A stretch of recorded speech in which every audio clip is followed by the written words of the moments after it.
ಭಾರತೀಯ ಸೇನೆಗೆ ದೇಣಿಗೆ ನೀಡಿ, ಕೇವಲ ₹1 ನೀಡಿ ಭಾರತೀಯ ಸೇನೆಯ ಕೈಬಲಪಡಿಸಿ ಅನ್ನೋ ಮೆಸೇಜ್ ನಿಮ್ಮ ವಾಟ್ಸ್ಆಪ್ಗೂ ಬಂದಿದೆಯಾ? ಹಾಗಾದ್ರೆ ಎಚ್ಚರದಿಂದಿರಿ, ಯಾಕಂದ್ರೆ ಇದು ಸೈಬರ್ ವಂಚಕರಿಂದ ಬಂದಿರುವ ಸಂದೇಶವಾಗಿದೆ. ಪಹಲ್ಗಾಮ್ ದಾಳಿಯ ಬಳಿಕ ಜನರಿಂದ ಹಣ ದೋಚಲು ಸೈಬರ್ ವಂಚಕರು ಕಂಡುಕೊಂಡ ಹೊಸ ವಂಚನೆಯ ಮಾರ್ಗ ಇದಾಗಿದೆ.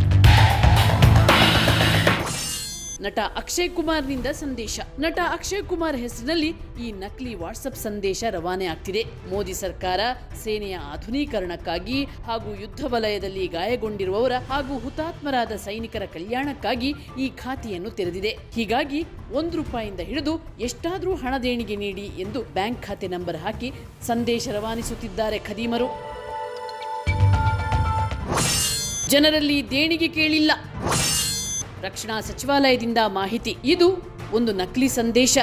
ವಂಚಕರು ನಕಲಿ ಬ್ಯಾಂಕ್ ಖಾತೆ ನಂಬರ್ ಅನ್ನು ಹಾಕಿದ್ದಾರೆ. ದೇಶದ ಜನರಲ್ಲಿ ಸರ್ಕಾರ ಯಾವುದೇ ದೇಣಿಗೆಯನ್ನು ಕೇಳಿಲ್ಲ ಎಂದು ಕೇಂದ್ರ ರಕ್ಷಣಾ ಸಚಿವಾಲಯ ಮಾಹಿತಿ ನೀಡಿದೆ. ಕೇಂದ್ರ ಸರ್ಕಾರ ಸೈನಿಕರಿಗಾಗಿ ಹಲವು ಯೋಜನೆಗಳನ್ನು ಜಾರಿ ಮಾಡಿದೆ. ಇದು ಸುಳ್ಳು ಸಂದೇಶವಾಗಿದೆ. ದೇಶದ ಜನರೆಲ್ಲ ಜಾಗರೂಕರಾಗಿ ಇಂಥ ಸಂದೇಶಕ್ಕೆ ಬಲಿಯಾಗಬೇಡಿ ಎಂದು ಮನವಿ ಮಾಡಿದೆ. ನಿಮ್ಮ ನೆಚ್ಚಿನ ವಿಜಯ ಟೈಮ್ಸ್ ಆಪ್ ಇದೀಗ ಗೂಗಲ್ ಪ್ಲೇಸ್ಟೋರ್ನಲ್ಲೂ ಲಭ್ಯ. ಗೂಗಲ್ ಪ್ಲೇಸ್ಟೋರಿಗೆ ಹೋಗಿ ವಿಜಯ ಟೈಮ್ಸ್ ಆಪ್ ಅಂತ ಟೈಪ್ ಮಾಡಿ ಫ್ರೀಯಾಗಿ ಡೌನ್ಲೋಡ್ ಮಾಡಿಕೊಳ್ಳಿ. ನಿಮ್ಮ ನೆಚ್ಚಿನ ಎಲ್ಲಾ ಸುದ್ದಿಯನ್ನ ತಪ್ಪದೆ ವೀಕ್ಷಿಸಿ. ವಿಜಯ ಟೈಮ್ಸ್ ವೆಬ್ಸೈಟ್ಗೆ ಲಾಗಿನ್ ಆಗಲು www.vijayatimes.com ಅಂತ ಟೈಪ್ ಮಾಡಿ.